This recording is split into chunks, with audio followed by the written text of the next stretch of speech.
Pranav Kanth, the company's director, Rex Group Strategy and Marketing, ex-Total. And after that, we're going to have a panel discussion, ladies and gentlemen. Panel discussion we were supposed to have last evening. That is, what is the future of Asia, Middle East petrochemical industry by Mr. Deepak Chedai and Mr. Saudana Chaudhary. Once again, they will join us for this panel discussion, which is again to be moderated by Mr. Pranav Kanth, who's our speaker now. Right now, base oil and lubes industry. What is in store for us, ladies and gentlemen? To do the honors, let's give it up for our company's director, Rex Group Strategy and Marketing ex-Total, Mr. Pranav Kanth. We're all feeling more energized with a lovely break. Over to you, Pranav. Thank you. Thank you, Simran. A very warm welcome to all ladies and gentlemen. It's my privilege to be presenting on the base oil and lubricants in the context of the Indian market, the sheer opportunity which it presents.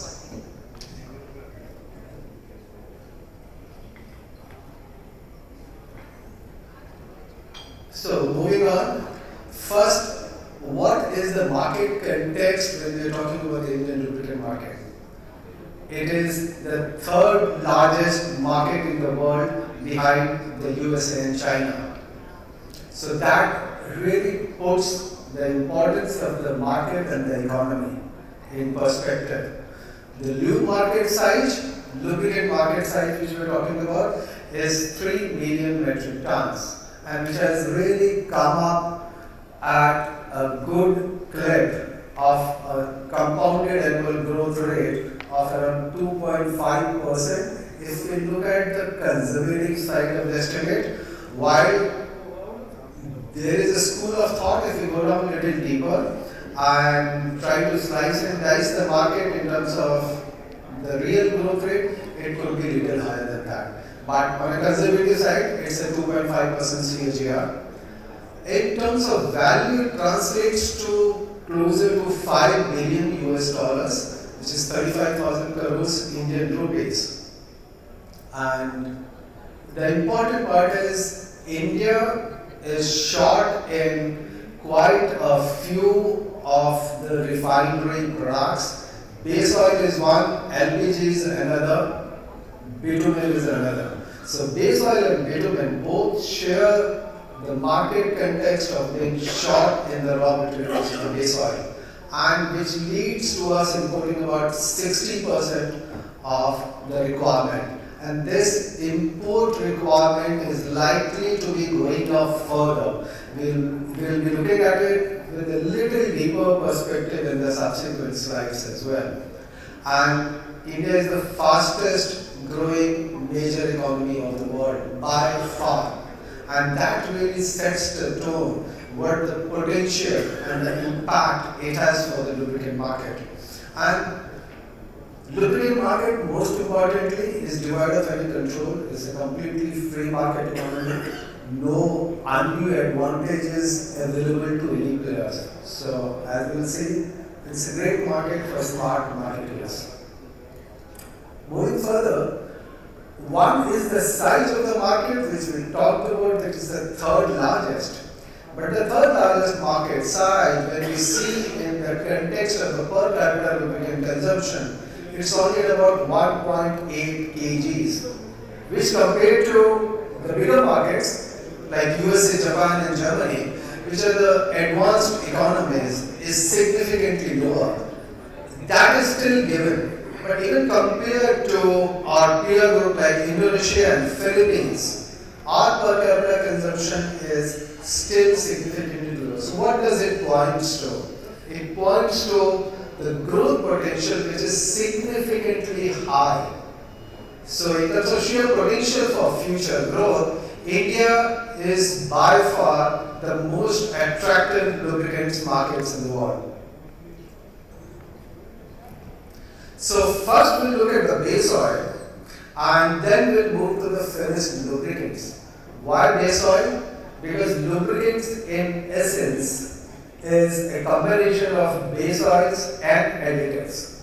So base oils plus additives put together makes a finished lubricant. So starting with the base oil, India imports about 4.5 million tons of base oil. Now these figures are for 2021, January to December. So as you can see, South Korea by far is the biggest supplier country to India at about slightly more than 50% of India's total base oil requirement, followed by UAE, Saudi Arabia, Singapore, USA, and others contribute a very large chunk of over 700,000 tons.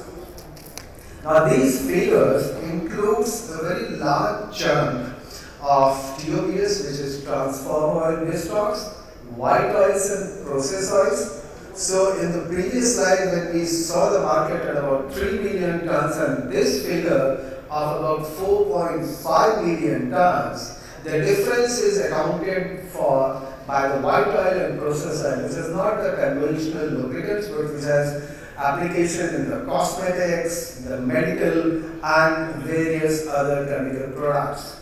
And when we look at the lubricant part of the market, now that's where the categorization comes in terms of the group 1, the group 2, the group 3 and the group 4 and plus. Group 4 and plus are typically the fully synthetic ester based and POA based. So that part we don't have any manufacturing. Even group 3, the domestic refiners has very negligible domestic production. So our domestic production from the 3 refiners, which is IUCL, BPCL and HPCL, because these are the only 3 refineries which are manufacturing base oil in India. The other refiners, the private refiners, which is Naira and the SR and MRPL, if you want to look at it, they do not produce any base oil. So the Indian slate of production is limited to group 1 and group 2 and very minor group 3. While the Indian requirement for the group 1, group 2 and group 3 is very different from the domestic production, which is dominated by the group 2 and group 3. Particularly the group 3 base stocks are the ones which are growing at the fastest pace.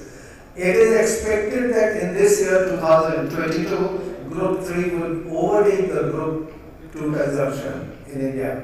And that's where the biggest opportunity is in terms of supplying to this large and growing market in India. So from a base oil supply perspective, India perhaps is the most attractive market in the world today and is likely to remain very attractive given its very low per capita consumption and a very fast accelerated GDP growth.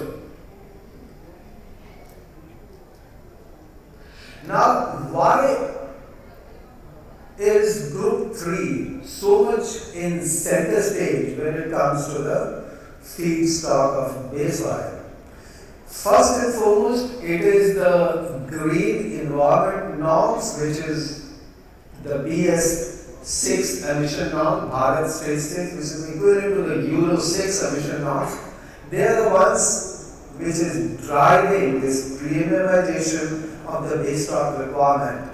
Why? Because BS6 norms requires lighter viscosity oil, which is what the group 3 brings in, and the additive requirement also changes dramatically because of BS6. And not only the automotive and the industrial, across the board, which is transformer oil, water, heat transfer fluid, the requirement of the group 3 is going to grow at a much faster pace, and we expect in about 3 years' time it to be accounting for closer to 1 million tons of the market from the current about 650,000 tons of requirement. So that's where the future is, and that's where in terms of the fully synthetic group 4 and plus, these two are the fastest growing base oil segment requirements in the country.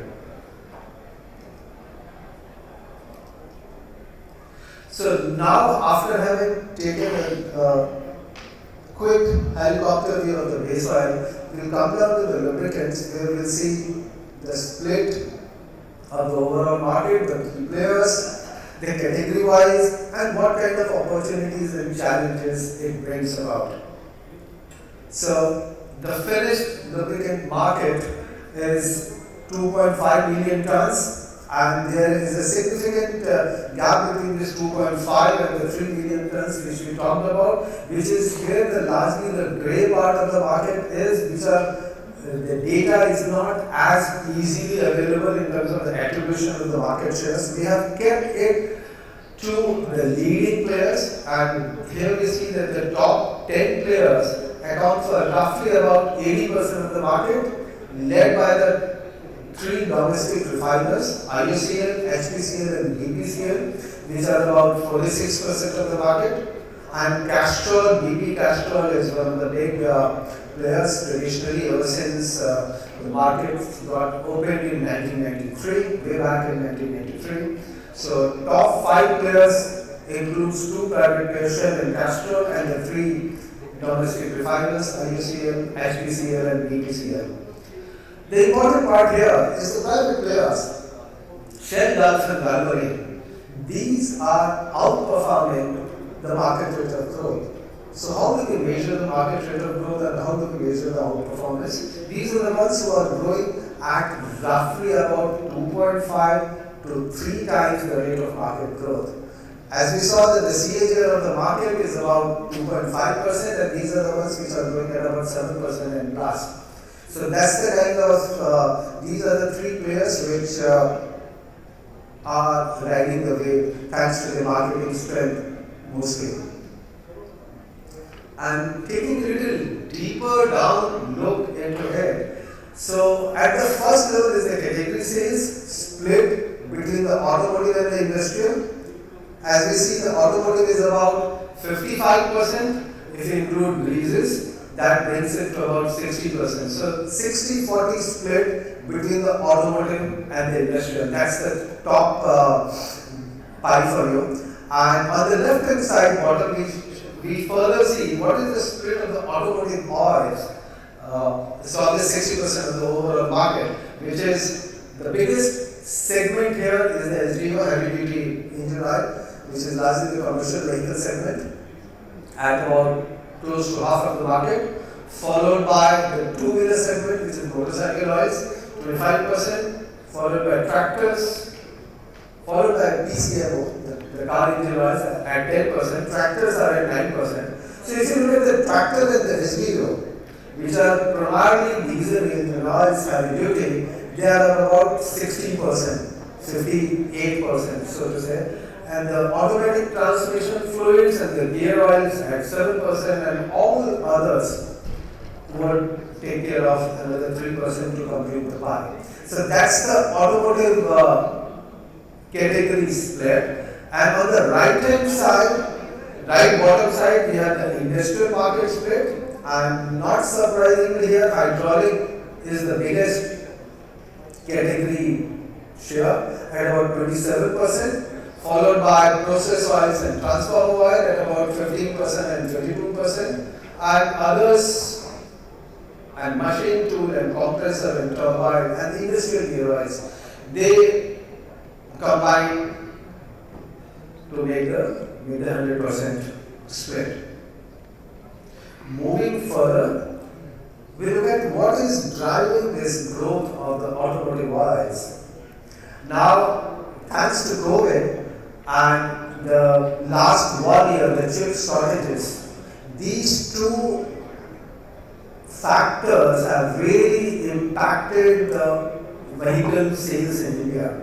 But when you look at a 10-year sales for calculating the vehicle park, it is at about 270 million. So that's the vehicle population on the road. So these vehicle population, another way is to look at what is the fuel consumption they are doing.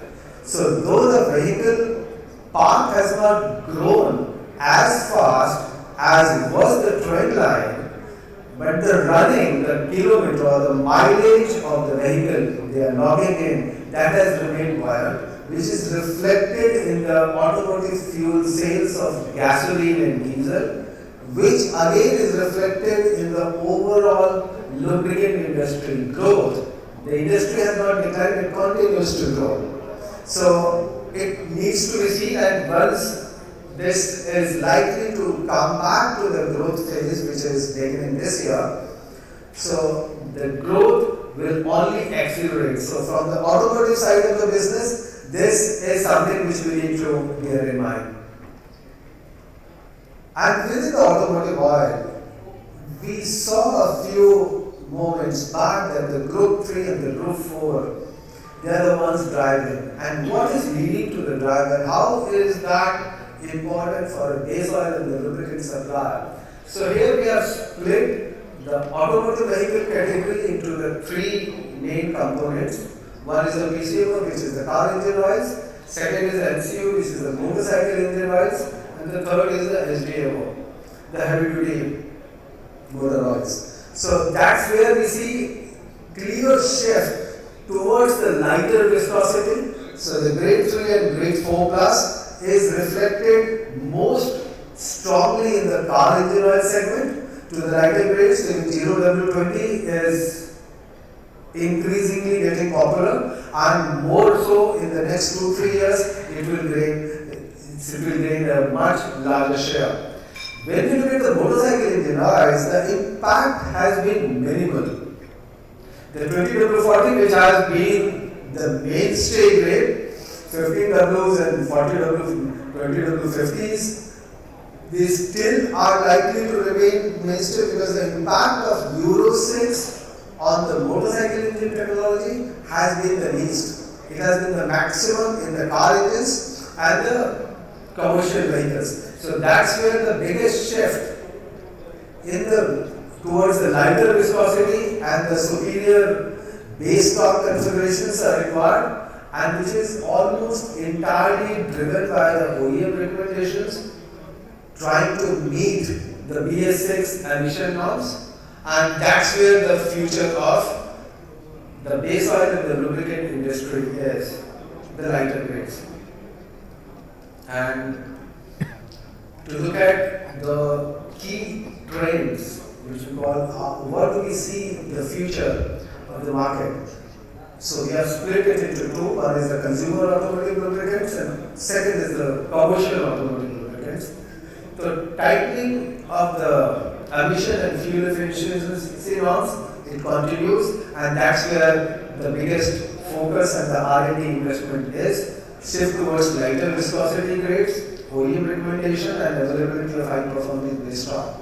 So again, link this back to the base oil feedstocks and sales and service network expansion. Those outperformers of the industry, as we talked about earlier. So they are the ones who are getting their marketing act in a superior manner compared to their peer groups, which is better distribution strengths, better tie-ups with the OEMs, and the franchisee and independent workshop, the large distribution component of independent workshops and garages, because that's where the major consumption is happening in terms of the channel level sales. So, and the evolution of independent workshops like Car Nation or MyTBS, these are the ones leading the further development of the workshop and the garage sales channels, and rising awareness among the end users. Consumers are getting more aware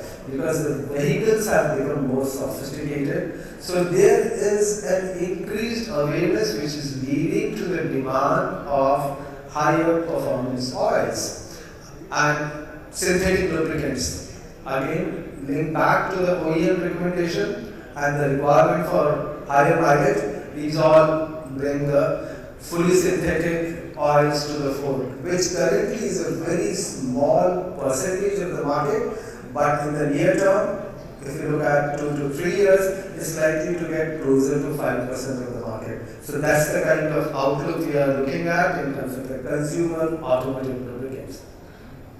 When we come to the commercial automotive lubricants, which is contributed by the commercial vehicles, the trucks and the minivans, as also the tractors, which is agriculture. Because in terms of the lubricant profile, they have largely similar requirement. So there is a clear shift away from the monogrades to the multigrades, and even the mainstay, which has been the 15 W40s, so the 10 Ws products have more or less established themselves. If I have to put a kind of figure to the market share, this would be at about currently 15 to 20%, but in 3 years' time, driven by the OEM recommendations, it is likely to touch closer to 40% or even more. So that's where the shift is happening.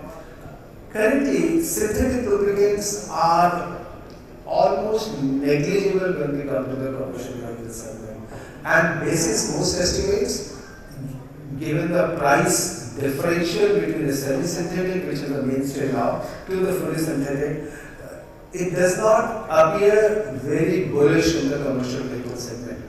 And evolving maintenance practices, one significant difference in the commercial vehicle is the vehicle owners are staying with the OEM service provider for a longer period, because vehicle complexity and the risk of downtime and the impacted cost is so high that OEMs are benefiting from that. So they have 5 to 7 years of extended service contracts, and vehicles are staying more and more with the OEMs, which in earlier case used to be about 1.5 to 2 years from the sales it would stay with the OEM. Now it is extending further and further. So the OEM's profitability is really getting hugely benefited by that.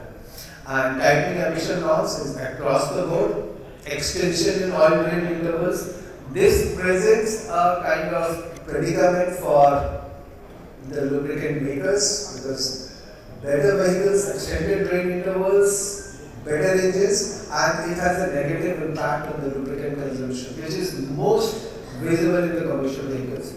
Drain intervals have gone up to 70,000 and even 100,000. Now these are for the new generation of vehicles, which currently in terms of the fleet part, it would be at about 10% of the fleet part, but as it grows, the growth of the commercial vehicle lubricant are likely to be impacted significantly, and extension of oil drain intervals and the OEM values. These are the ones which are the key trends when we look at the lubricant market. To sum up my presentations, so it is a great market for smart marketeers. That's what the difference between the outperformers and the average performers and the underperformers is. Because similar to the equity markets, if the markets are moving or declining at a certain rate, but there are individual organizations which are beating the market consistently. And what is the thing which is driving that? So it is the innovation in marketing, the sales and distribution, and reaching out to the customers. So brand equity plays an important role. Product profile plays an important role. The product profiles of the products are relatively simpler to manufacture. Technically, lubricants is still a fairly uncomplicated product. The challenge lies in getting the sales and distribution in place, getting the right strategy in place. There is such a great room for new players to still enter and outperform, and within about 3 years' time to get to a first level benchmark of say 10,000 tons, because there are other players who have done it in the market. So despite being a very, very competitive market, the room for smart marketeers exists, driven by right strategy, right sales and distribution, and the right OEM tie-ups. And it remains the fastest growing market in the world. So with that, I bring my presentation to an end. Thank you for your patience. Thank you so much. That was an amazing presentation, Mr. Pranav Kanth. Any questions, gentlemen?